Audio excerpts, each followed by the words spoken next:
No matter what the problem is, Jesus can make a way out for you. He said, I am the way, and He is the way. He is the truth. He is the life.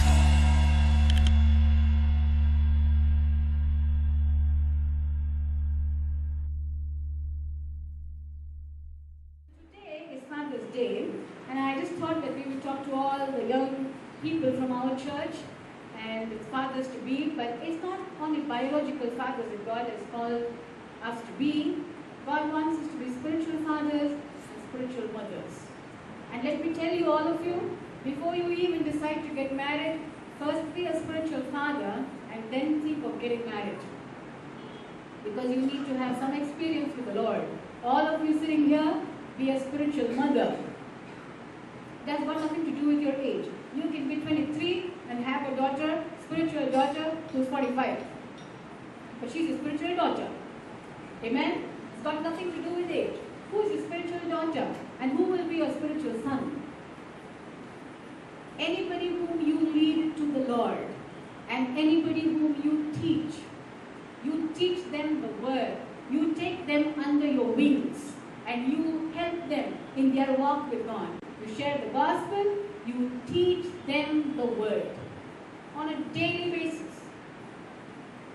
You stay close. You leave your friends. It's a sacrifice. Being a father and a mother, they will tell you it's a sacrifice.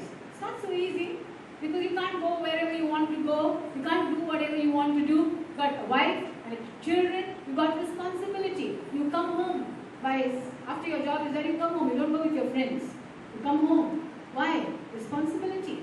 In the same way, when you have a spiritual father, a spiritual mother, you have children, you've got responsibility. You let go of your old friends.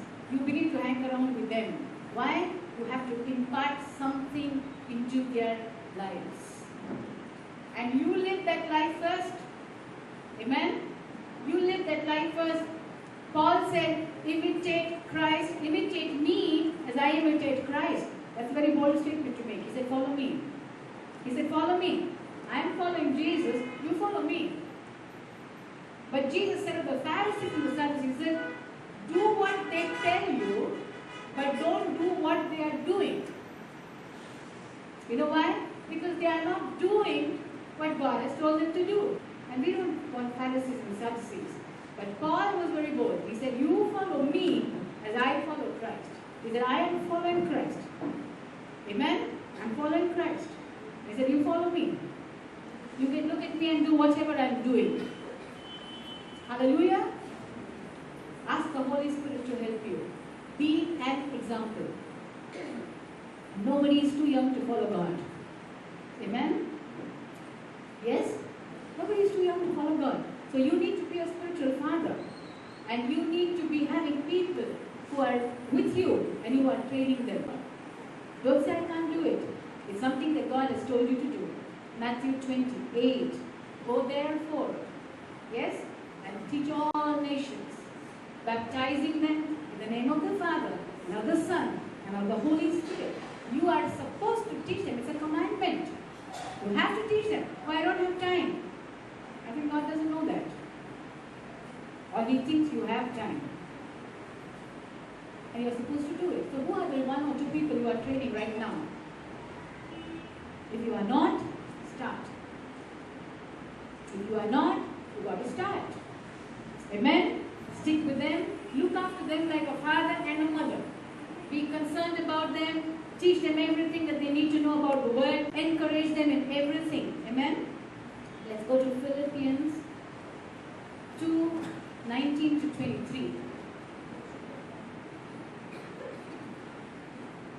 And somebody can open 1 Thessalonians 2 and 11 and 12.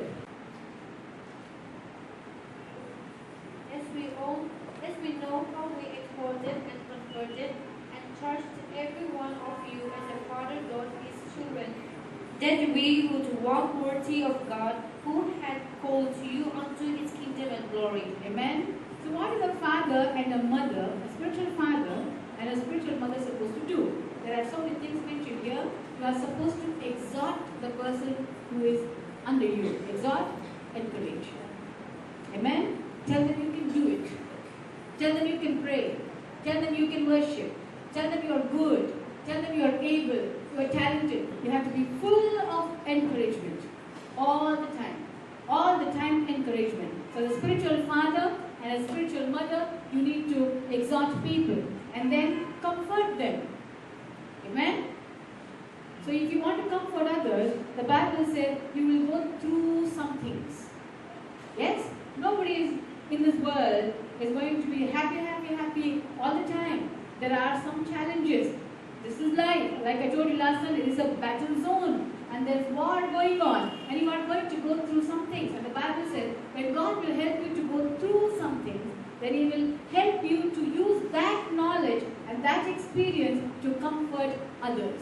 You went through the same problem, you can help others who are going through the same problem. Amen? Look at Joseph. He was in the jail and then he was very sweet.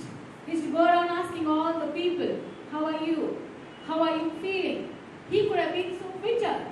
I'm a rich guy.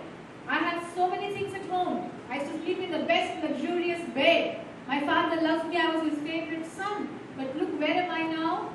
First my brother sold me when I was a slave. And now Potiphar's wife lied on me. And now I'm in the jail. I don't want any God. I don't want any family. I don't want any friends. Everybody is the same. There could have been so much of bitterness. But he did not allow his experiences to bitter him. He made his experiences to make him better. You got a choice. You can be either bitter or better. Say bitter or better. What do you want to be? Better. How can you be better? You got to remove all that bitterness. How do you remove this bitterness? Anybody's got an answer? Yes? Speaking to God about it. Okay, good. Anything else? By worshiping, by praising. Very good. Yes. Forgiving them and blessing them. That bitterness will become betterness. Amen? And when you are better on the inside and God frees you, some people need freedom in their hearts. You know why? Because so many things have got messed up. That one did this one did this, that one did this. So many memories, so many things in the heart. The heart has become bitter. Nobody can drink out of it. Where are the rivers of living water? All the water is bitter. That rivers of living water are supposed to flow out and thirsty people are supposed to drink and be blessed and say, oh, I found Jesus, hallelujah. It was because of you. Because rivers of living water are flowing out. But all the rivers have become bitter. They called Elisha and they said, we cannot drink the water here because all the water is bitter. And he said, give me this twig. And he threw this twig into the waters and the waters got healed. I got some revelation to give you now. If there is bitterness in the heart, throw that wood of the cross, the sacrifice of Jesus, into your heart and those waters will get healed. Say amen. Amen. Say hallelujah. Hallelujah. That cross is what will heal my heart.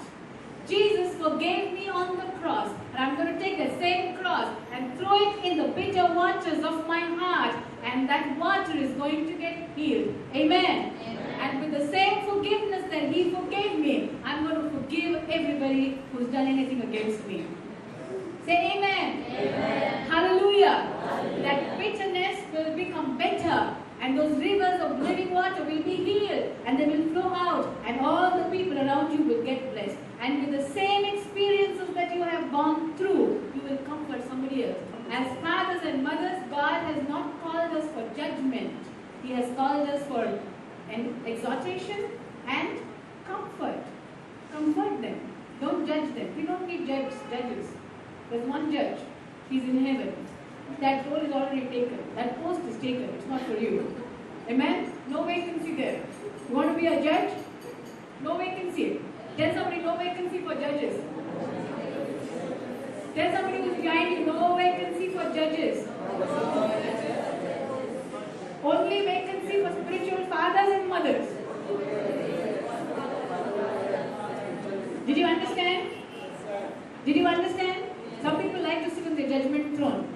Very quickly they climb up on the judgment throne. Huh? There's no judgment throne available for you. We all in the New Testament, we have a throne of mercy. Say throne of mercy. God himself is sitting on the throne of mercy and you are sitting on the throne of judgment. You know what happened to that servant? Huh? That Lord, he had so much of debt with him and he said, take hold of him, sell his wife, sell his children and take all the money. He needs to give it to me. And this man went and fell at his feet and said, forgive me, forgive me, forgive me. And the Lord had mercy on him and he said, okay, I forgive you, go, you're free. And he came out and he caught hold of one more guy who owed him very less. And he said, put this fellow in prison, he has not given my money. And they put that fellow in prison. And the Lord heard of it. And he said, I forgive that fellow so much of money. And this little petty money that the other guy owed him, he's put him in prison for that, catch hold of that guy. Put him and torture him now, till he gives me all my money. And they caught hold of him and began to torture him. Do you want that kind of treatment? Are you sure? Then don't sit on the judgment seat. As God will hold you and say, catch hold of this guy. I forgave him everything on the cross, and he's going around judging people. Amen.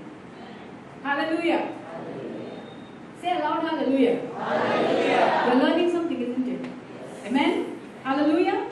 So as spiritual fathers and mothers, God has called us to encourage and to comfort. So when God lets you go through some things, say, good, this experience is good for me, I'm learning something. Amen. Some business deal did not go well, say, good, praise the Lord, I learned something. Tomorrow, if somebody else's business deal doesn't go well, I say, hang on, wait, God's coming. We want fathers and mothers with some experience. All the experience that you have gone through, thank the Lord for it. So we are called to exhort, we are called to comfort. And 1 Thessalonians 2:11 and 12, continuing it, he says, as you know how we exhorted and comforted and charged every one of you, as a father does his children. Charged you, that means kept reminding you, see, you've got to do this. As a father does his children, keep reminding them, keep charging them, keep helping them. You know how a shepherd keeps all the sheep together in the boundaries, doesn't allow them to go wherever they want. You've got to be doing it for your own spiritual children, that you would walk worthy of God, who has called you into his kingdom and glory. Amen? So we are supposed to help each other to walk worthy of God. 1 Timothy 1:2. Timothy, my true child in the faith, Grace to Timothy, my true child in the faith. grace, mercy, and peace from God, the Father, and Christ Jesus our Lord. Grace, mercy, and peace from God our Father and Jesus Christ our Lord. Also read Philippians 2:19 and 23. I hope in the Lord Jesus to send Timothy to you soon, so that I too may be cheered by news of you. For I have no one like him who will be genuinely concerned for your welfare, for they all seek their own interests, not those of Christ Jesus. But you know Timothy, proven word, how as a son with a father he has served with me in the gospel. I hope therefore to send him just as soon as I see how it will go with me. Hallelujah. Hallelujah. Amen. So Paul is saying, I'm going to send Timothy to you. And who was Timothy? Paul says, Timothy is my true son. Amen. Not your biological son only, but your spiritual children are your true children. Amen. And you've got to have many of them. And he says, this Timothy, he's my true son. He says, everybody else, what are they doing? They're all interested in their own things. See what he says?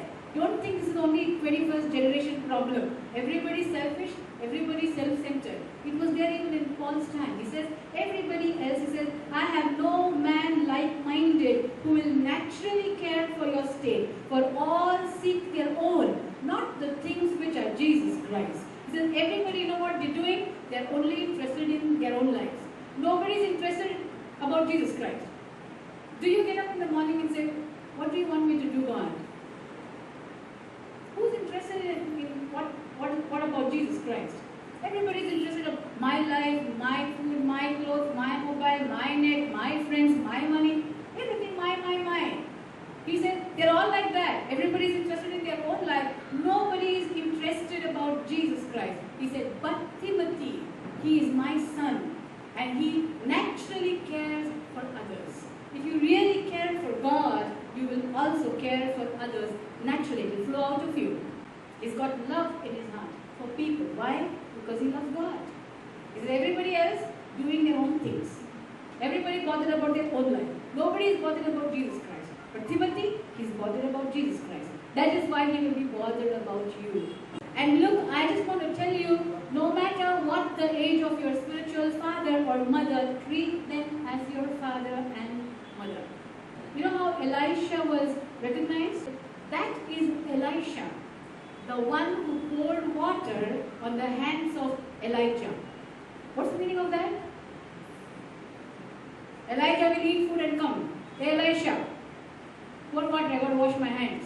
Elisha will run and search for water, bring the jug of water and pour water on Elijah's hands. And Elijah will wash his hands and Elisha will bring the napkin and give to him. And he'll wipe his hands and go and sit down. Elisha will not say, Elijah is eating food, let me look the other way. He'll call me now to come and wash his hands. He served him with all his heart. Amen? That's why when Elijah was going up, he said, my father, my father. Why? Elijah was a rich guy, by the way. People said, Elijah, my father can buy 10 prophets like you. He had 12 pairs of oxen plowing the field. Amen? If you have one pair, 12 pairs means 24 in one field. That's when Elijah came to meet him. Not a poor guy. He had his own fields. And he might have many other fields and many other oxen as well. And Elijah said, Elisha, God is ordaining you as prophet. Come. He left everything and came. He even burned the oxen and made food. Why? Even if I decide, why did I come with Elijah? I only have to cook for him. I have to make tea for him. Always in the center, my place is there at that induction. I've got to make tea and serve everybody. I don't want to come. I'll go back and better do my job. Till the field, eat, wear my clothes, be happy. If he thought that, if he came back, there was no oxen for him. Everything was burnt and gone. He made sure he can come back to nothing. He left everything and went. And Elijah ordered him around. And Elisha was supposed to take care of him. He did it. Why? He considered him his father. Amen? He considered him his father. He took care of him. He cooked for him. He washed his clothes. He washed his hands. He gave him his sandals when he was going to go out. Serve with humility. Say, serve with humility. Serve with humility. Say it again. Serve with humility. Serve with humility. Don't say, God I will serve. People, who are these people? You can't serve God. Say, I'll serve God. People, I don't care. Excuse me, you are called to deal with people. What are you going to do? You want to go and wash God's hands in heaven? Huh? Are you going to do that? You can't wash your hands in heaven. In heaven, your hands are always clean. You got to wash everybody's hands here on the earth. Wash their feet. Jesus said, I am washing the disciples' feet and I am setting an example. You do that. What? Wash their feet. Don't sit down to eat. Wash their feet. Amen? Don't search for the best chair and sit down. I want some title. I want some position. Jesus said, wash their feet. Tell somebody, wash their feet. Amen? Hallelujah? But you can't serve God. You got to serve your spiritual father and your mother and all the believers as well. Amen? And all of them. So when you have a spiritual father and a mother, be committed to them. It's because Elisha served Elijah with such a faithful, committed heart, like a son with a father. Timothy, like a son with a father. That's why Elisha asked something very big from Elijah. When Elijah said, what do you want? Look at this guy. He's doing all the work.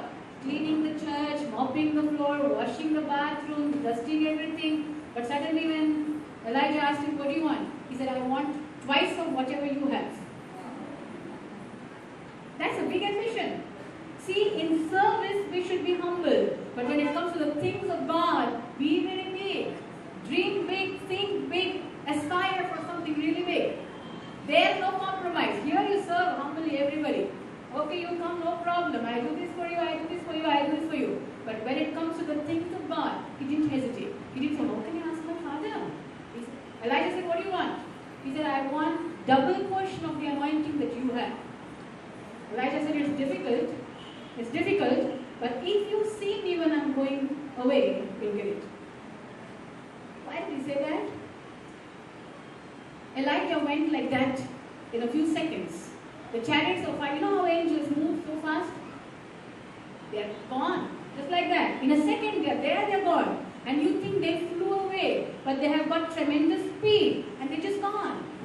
So in that split second, if Elisha had been looking somewhere else, let me check whose DP has changed. And by the time he looked at the DP and looked up, Elijah is nowhere. Gone. Elijah said, if you see me when I am going, then you will get the double portion. You want to serve the Lord? Very good. But there are some standards for it. You got to keep your eyes focused. Only focused people get the double portion. Others are always chicken Christians. After Elijah went, he goes searching for his footprints. That's all you're left with. Nothing else you'll get. He said, if you see me. And I think all the time that Elisha was serving him, he never removed his eyes from Elijah for even 1 second. Because if I look away, he's gone. I don't know where he's going to go. Everybody knew this about Elijah. Remember that servant? He said, don't ask me to go and tell the king that you are here. I'll go and tell him, the king will come to see you and you're gone. On this mountain or that mountain. And the king will say, you fella, you came and told me lies that Elijah was here and he will kill me. So I don't want to tell him that you are here, Elijah. I'm not going to do it. Why? Elijah was a man of the Holy Spirit. 1 minute here, next minute in Bangalore. Hallelujah. If you are a person of the Holy Spirit, that's what will happen to you. 1 minute you are here, 1 minute you are somewhere else. Today you are here, tomorrow you are a millionaire. In the Spirit, things can just change. If you are a man of the Spirit. Otherwise you are in the same place, no problem. Hallelujah. So Elisha had his eyes fixed on Elijah all the time. He was serving, he was cooking, he was cleaning, he was doing everything. He never let his eyes off Elijah. And sure enough, when Elijah was going, he saw him. He said, my father, my father. And his mantle dropped off. And Elisha got the double portion of anointing. The Bible says Elisha did twice more than what Elijah did. There is a reward to commitment. There is a reward to sonship. There is a reward to being a good father. Amen? Hallelujah. Don't live for yourself. All of you young people here, be spiritual fathers. Train up spiritual sons. Train up yourself along the way. Don't wait for you to become 100% mature before you take in some spiritual children. I'm not going to do that. Go along with whatever you have, start. You have 5 loaves and 2 fish, give it to the Lord. Wherever you are as a believer, start now. Get some spiritual children. Oh, I didn't read the Bible from Genesis to Revelation. How much did you read? You read 4 Gospels? Good, start with that. But don't stop reading. Amen? The Bible says the gospel is the power of God. When you begin to teach the word of God, that power will begin to flow out of you. Get some spiritual children, be spiritual fathers, be spiritual mothers, exhort them, comfort them, teach them to walk in the word of God. Amen? The Bible says, if you don't know how, and for those of them who are already fathers, learn to be disciplined and follow the Lord with all of your heart. The Bible says, if you don't know how to rule your own house well, how can you rule the church? How can you rule the house of God?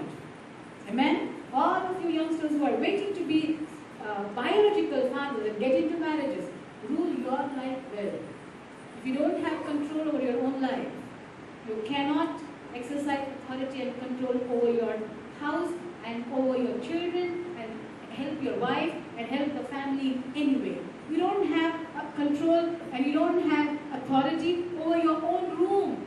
You can't even keep it clean. How can you take care of a house? How can you take care of a family? You can't say no to certain temptations. Your life is not clean. Your mind is not clean. Your eyes are not clean. You don't have authority over your eyes. You don't have authority over your mind. You don't have authority over your heart. How can you rule a family? If you can't rule your family, how can you rule the church? Who will give you any position in the church? Don't even think of marriage until you can do all these things. Amen? Get your life right. Everything disciplined. Everything orderly. And when you learn to live your life right and you become a spiritual father, now you are ready to get married and to have children and to rule your family well. And when I say rule, it doesn't mean to exercise authority. It means to stand there in that position as a high priest over your family, seeing that everything is in order. See that everything is in order. Amen? Hallelujah. God has called you to do this. It's a big responsibility. You got to start right away. Because this kind of thing is developed in your character. It's developed in your personality. It takes some time. You've got to make it a habit. Cleaning up the room, cleaning up yourself, getting up at the right time, sleeping at the right time, eating the right food, exercising at the right time. And of course, first of all, praying and setting all the things of God in the right place. It has to come in the personality. And when your life is right and you're a good spiritual father, that's when you are ready to be a natural parent as well. Amen? Hallelujah. Praise the Lord.